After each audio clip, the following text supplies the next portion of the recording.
இது புதன்கிழமை எடுத்த வீடியோ. புதன்கிழமை அன்னைக்கு சாயங்காலத்துக்கு மேலே தான் வீடியோ எடுக்கவே ஸ்டார்ட் பண்ணிங்க.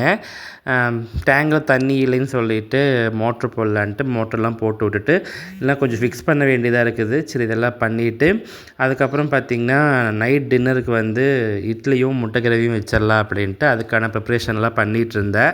அப்புறம் அம்மாவும் வந்துட்டு இட்லி மாவு கரைச்சி வச்சுட்டு நாங்கள் எங்கள் வீட்டில் எப்போவுமே 9 மணிக்கு தாங்க டீ குடிப்போம். ஏன்னா ஃபஸ்ட்டு நம்மளே வச்சு குடிச்சிடலாம். ஆனால் நான் வந்து டீ வச்சேன்னா அவ்வளோ கேவலமாக இருக்கும். இன்றைக்கி வரைக்கும் நான் எவ்வளவோ விதவிதமாக சமைச்சிருக்கேன். ஆனால் எனக்கு வந்து இந்த டீயும் ரசம் மட்டும் என்ன பண்ணாலும் வராதுங்க, வரமாட்டேங்குது. நான் என்ன பண்ணேன், வச்சுட்டா வஞ்சகம் பண்ணுறோம். அப்புறம் முட்டை குழம்பு தாளித்து விட்டு ஃப்ரிட்ஜு ஓப்பன் பண்ணேங்க. அங்கே வந்து வெண்டைக்காய் ரொம்ப கவலைக்கிடமாக இத்து போகிற ஸ்டேஜில் இருந்துச்சு. அப்புறம் ஏமா அப்படியெல்லாம் வேஸ்ட் பண்ணுறீங்க அப்படின்னு, நீ தாண்டா வெண்டைக்காய் குழம்பு வைக்கிற அப்படின்னு அதுக்கு ஒரு சண்டை வந்துருச்சுங்க.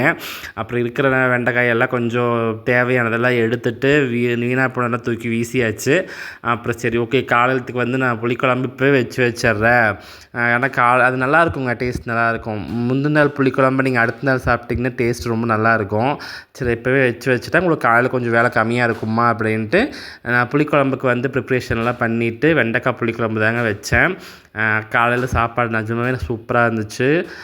அதுக்கப்புறம் பார்த்திங்கன்னா எனக்கு கொஞ்சம் இந்த பீஸ் வேலையெல்லாம் இருந்துச்சுங்க. அதெல்லாம் நைட்டே வந்து கொஞ்சம் ப்ரிப்ரேஷன்லாம் பண்ணி வச்சிட்டோம்னா காலையில் உட்காந்து தைக்கிறதுக்கு கரெக்டாக இருக்கும் அப்படின்ட்டு அதையெல்லாம் எடுத்து வச்சிட்ருந்தேன். அப்புறம் அதெல்லாம் முடிச்சுட்டு சாப்பிட்டாச்சுங்க.